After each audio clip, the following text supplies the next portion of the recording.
Hello, folks. It's me, Tommy, NC2010. I'm doing a reaction video. This channel is called Movie Explained 4. Now this review he did a while back ago, and I've been watching a lot of his channels, but I found this video to be the funniest, and I'm going to react to it. Okay? But fuck it, yes it can. The stars of our movie today are the American Gigolo. Except in this movie, he's paying for it. Erin Brockovich. I ain't never seen that damn movie. That guy who always plays a nice guy in his movies, but you can't ever remember what the fuck he was in. Princess Diaries. That guy who always plays a dick in his movies, George but you can't ever Costanza. remember what the fuck he was in either. George Costanza! How? Play! Our story begins with this slimy slug lawyer named Stucky walking around the party being a creep and reminding everybody that he kisses a lot of rich ass. Meet Edward, the ass upon which Stucky's lips are usually planted. He's on the phone arguing with his woman who's bitching at him for treating her like a hooker. She's like, "Look, I ain't gonna be at your beck and call. I don't care how fine your ass is, or if that's your real hair, or if you're respectful to me on the phone while I'm being a twat, or if I saw an American Gigolo that you got that massive dick, or..." Why is she leaving him again? Oh, right, because the hero can't be very heroic if he's got a girlfriend while he's picking up hookers. So he's like, fine, Yeah. I'm gonna take a ride in Stucky's car with the wind blowing through my perfect hair. Yeah. Down here with the average folk just trying to fuck for a living, we meet titties!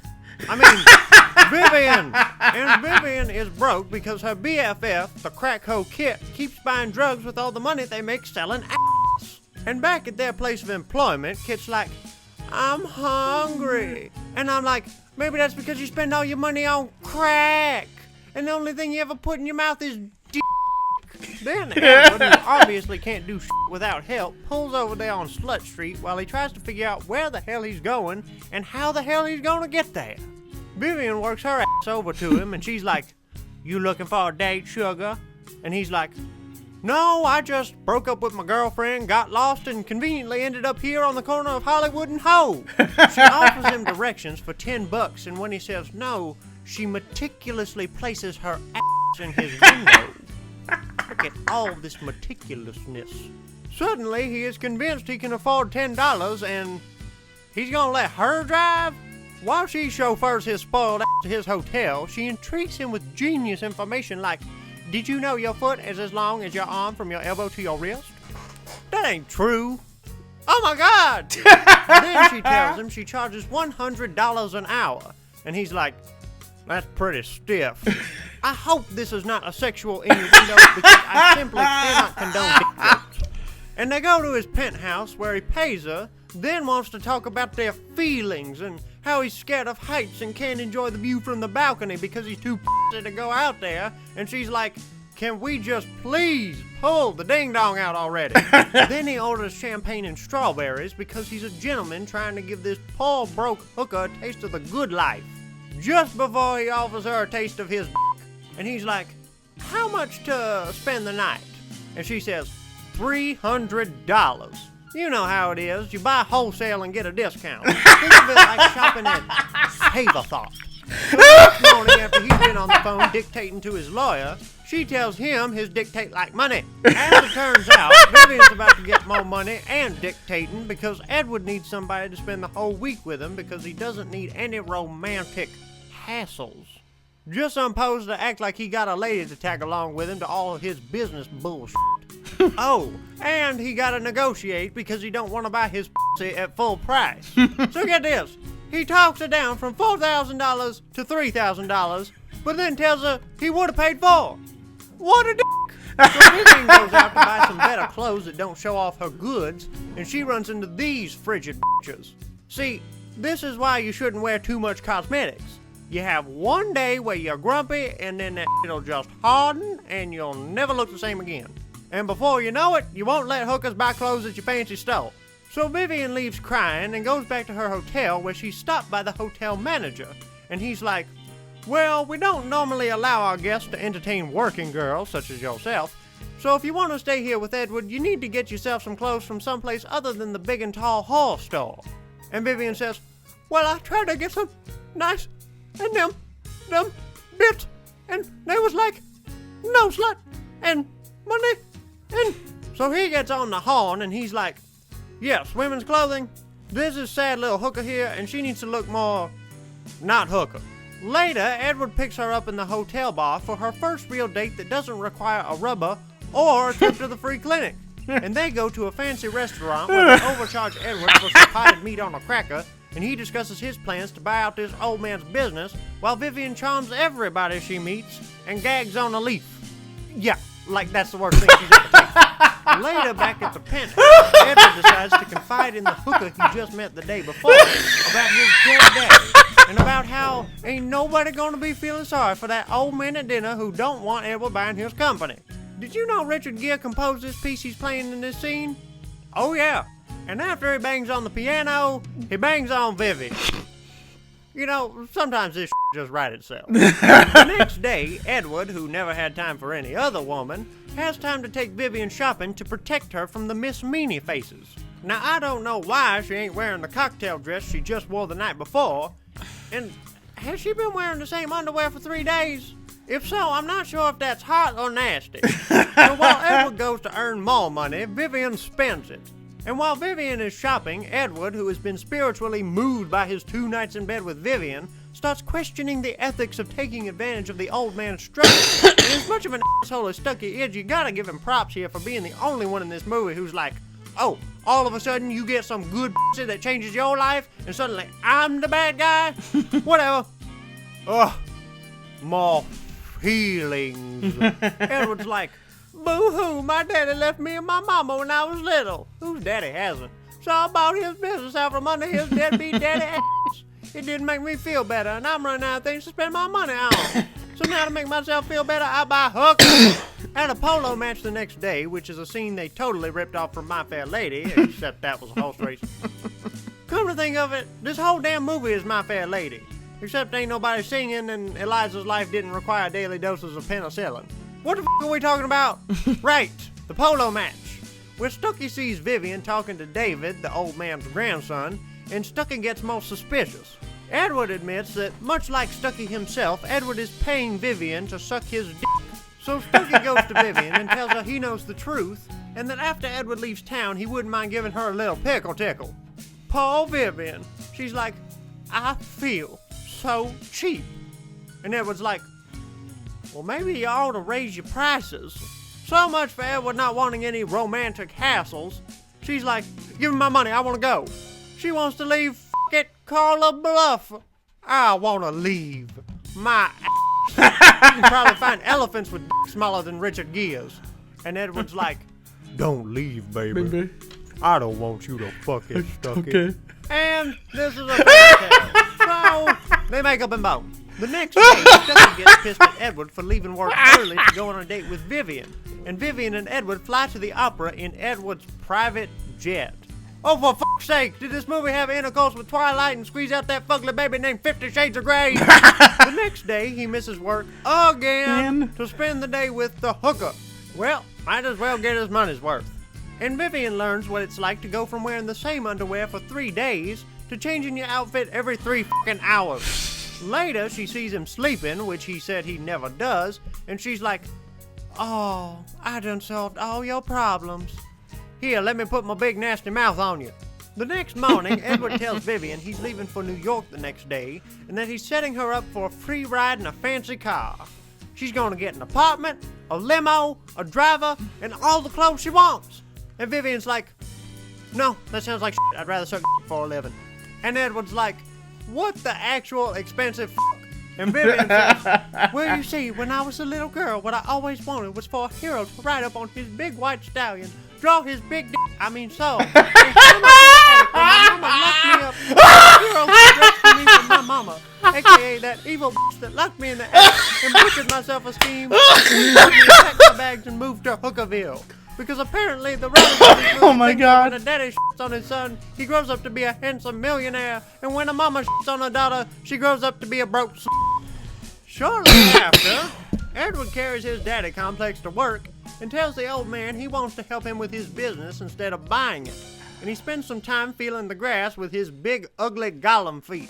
And all of Edward's f***ing around gives Stucky time to work out the deal with the old man, go to Edward's hotel, and try to force himself on Vivian. Then Edward's hero senses start tingling, and he teleports his fine ass right to the scene of the crime and saves the day. But just when you think he's gonna hang upside down in the rain while she takes off his superhero mask and kisses him while he slowly suffocates, Spider-Man. God, I always hated that scene. You're gonna have to wait, because Vivian leaves. Oh, hero getting brave, overcoming his fear of heights. I'll tell you who the real hero is. This poor hotel owner that's been trying to get people to notice him this whole damn movie. He's the only one smart enough to get the same limo driver who took Vivian home to drive Edward so they know where she lives. He's like, you a special kind of dumb bit. What the kind of hero is this Edward? I mean, he don't ask her nothing about how he can reach her later. Got a hotel manager and a limo driver to find him. Can't even fucking drive or climb a single fucking ladder to get her. So she meets him halfway down because we're all equal here. And I'm just sitting here like, girl, climb your ass back up to your dump of an apartment and say, if you want this ass, come and get it, bitch. You know what? I'm just gonna shut up. The end! Be sure to like, share, and subscribe for your regular fix of meth. You can expect me to upload videos every time I need money to buy some happiness. And that get expensive. For Movies Explained For, I'm Jeb. Or Dyer. Always time to dream, so keep on dreaming. Oh, God. We're not going to watch Rocky. I'm going to show you the one that really I first found of his, and it's really funny. It's Scarface. He did one on Scarface, and this is my first time reacting to it. It's Hello to a lot of coke. Man. You can check his channel. It's really funny. I'll put the link in the description below. Michael Cocaine Leone, especially when he lets the Cuban accent slip, and Powdered Sugar. Play, man. The story begins with Fidel Castro dumping a few of his undesirables right on the Florida coast. Because Fidel is like, they don't want to wait in line to get one of my toasters. So a lot of Cubans come to America, the land of opportunity, and not waiting in line for 2 days for a goddamn toaster, but the land of beating the shit out of each other for a $2 toaster on Black Friday. And a few criminals and mental health patients slip in. Case in point, Tony Montana. No relation to Hannah Montana. He's a criminal, and probably should have been a mental health patient too. He tells the officials he used to go see American movies with his daddy, where he learned English and how to get rich committing crimes in America. And he's like, so I said to myself as a little kid, I'm gonna come to America, I'm going to do the crime. Okay, he didn't really say that, but you know that's what this motherfucker is thinking. Because he's like, how would you like to work hours every day and not even get to own a fucking toaster? Give me Black Friday, bitch, where I can beat the fuck out of somebody to get an $8 microwave with the $2 toaster I just bought. So they send him to a refugee camp. The camp is called Freedom Town, and Freedom Town is bordered by a barbed wire fence. Sounds right. And it's like a minimalist dream, except that it's beneath the interstate. Ain't no tiny houses, but they got tents, and one basketball to be shared among like 3,000 guys.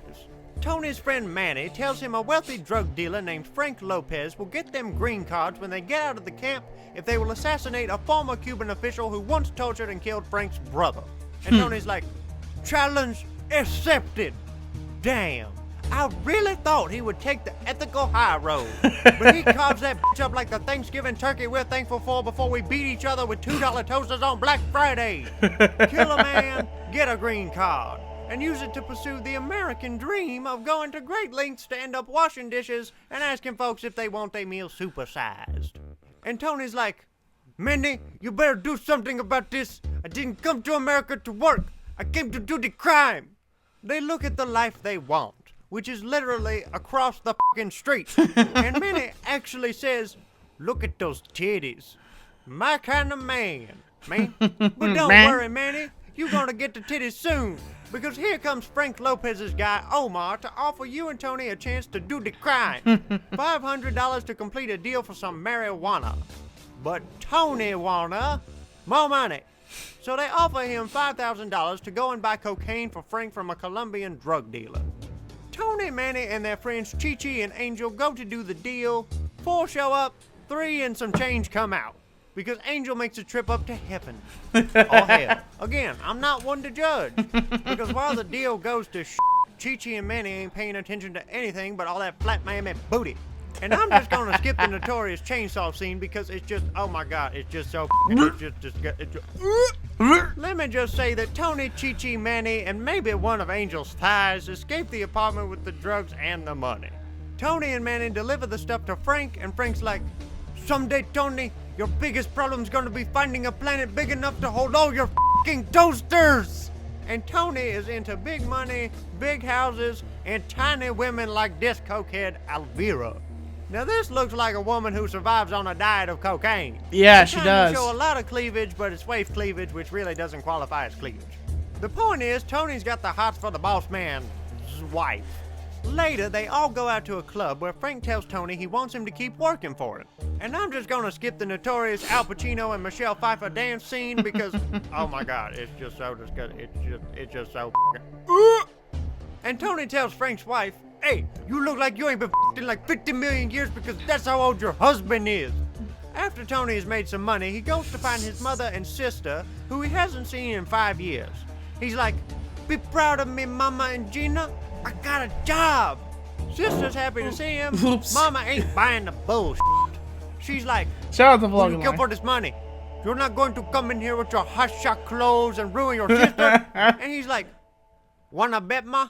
Wanna So bet, Mama Ma? Montana throws his ass out of the house. Gina chases after him and uses some money as some really bad advice. Go out and have some fun so that when I see you out, I can beat your ass for it. And Manny's like, damn, your sister's hot, man. And Tony's like, hey, nobody could touch her ass but me. Tony and Omar travel to Bolivia to meet Alejandro Sosa. Tony negotiates the deal without Frank's approval, and Omar's like, this is making me nervous. Don't you know I'm a spineless muchacha just waiting to get banged? Sosa knows it, and he also knows Omar used to be a police informant. And he's like, you ain't getting banged, but you sure is getting hanged. Whee! So Tony tells Sosa he'll go back and handle Frank. But Frank is like, Omar is dead, and you making deals without me? You crazy, Montana! You crazy! To summarize the next 30 minutes in this movie, Tony is like, F everything. F this Mel Bernstein detective trying to set me up. F my sister for letting a man who isn't me grab her ass. F the man who grabbed her ass. F the guys Frank hired to assassinate me. F you again, Mel Bernstein. Frank, and now I can f your wife. Somewhere in all that, Gina and Manny start to get a little too close. And I'm getting the sense that eventually Tony's gonna be like, fuck you too, Manny.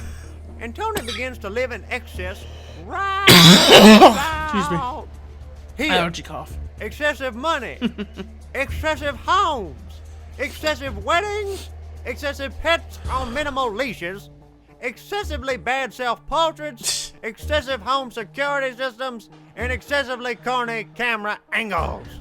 Tony's empire grows. Tony's paranoia also grows. Tony has hella money but hates having to pay people to keep it on the down low. Tony has everything he wants. But when you have everything you want, you just want more. Fred set up a sting on Tony. Sosa offers to help keep Tony out of prison if Tony will assassinate some journalist writing smack about Sosa's cocaine business. And Tony suddenly gets deep. He's like, what's the point? We eat, we drink, we My wife's a junkie waif. I'm a bad guy. The world needs bad guys. And apparently all of that coke I've snorted has turned me into a philosopher. I think they're trying to prove to us that money cannot buy you happiness, and that once you have money, you start to look for something money can't buy. But I don't have enough money to buy that much bullshit. He changes out of that Miami Vice disco looking shit into a decent Corleone long coat he stole off the set of The Godfather. And he gets into a station wagon. Gotta look conspicuous. God forbid you assassinate people in style. But the guy's kids get in the car, and Tony's like, the f***? I ain't killing no kids, man. So Tony shoots Sosa's guy with the detonator, and you laugh your ass off when he's like, you think I'm gonna kill a mother and her kids? You think I'm a worm like you? You stupid f***.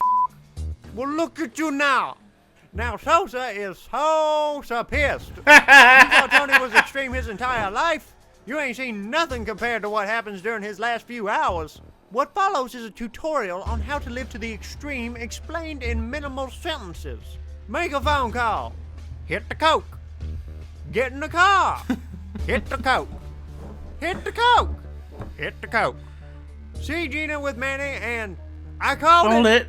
Oh, f*** you too, Manny.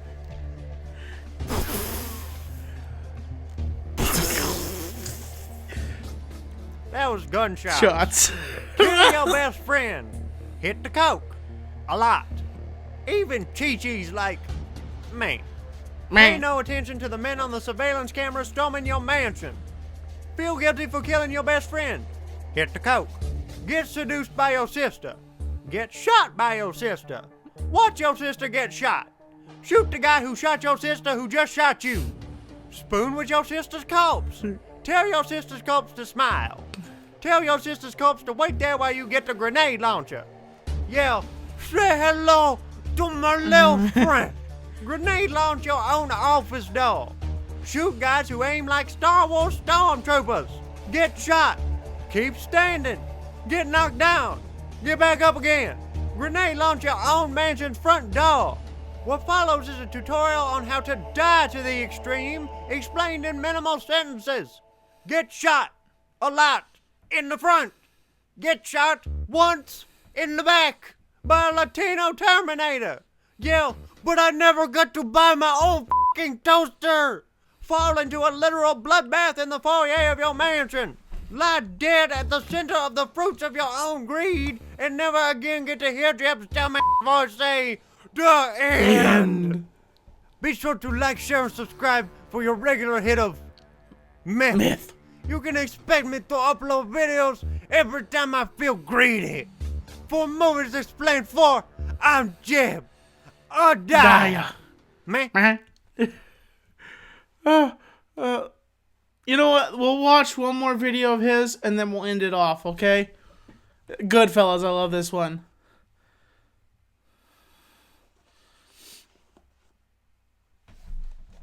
Oh, geez, here's an ad. It's about to get crazy. It's about to go down. Skip that. Sorry, Jeb, I didn't give you any money. Before we begin, let me start by saying that if there is a movie that gives a bitch faith in humanity, it ain't this one. The stars of our movie today are Martin Scorsese's mama, Martin Scorsese's pappy, Pamela Martha Falker's pappy, my cousin Vinny, Shoeless Joe Jackson, 27 actors from The Sopranos, and Meatballs. Play! Our story begins in New York in 1970, see how it says it right there, with three crazy sons of bitches going down the highway like they ain't got a care in the fucking world. One's nodding off in the back seat, one's about to slobber on himself, and the other is, well, okay, he does look like his asshole might be a little puckered. Just then, knock knock, who's there? Somebody ain't fucking dead, bitch. Then the little dwarf one fucks him up some more, the hot one shoots him, and I'm thinking, oh, must just be some asshole. Probably. Hopefully. This is a movie, not real life. Oh, it's real life? Motherfucker. So our story really begins back in 1955 when the puckered up asshole is a little kid and isn't a criminal yet, but is dreaming of becoming one. Now this little guy is one ambitious, crazy ass motherfucking piece of shit.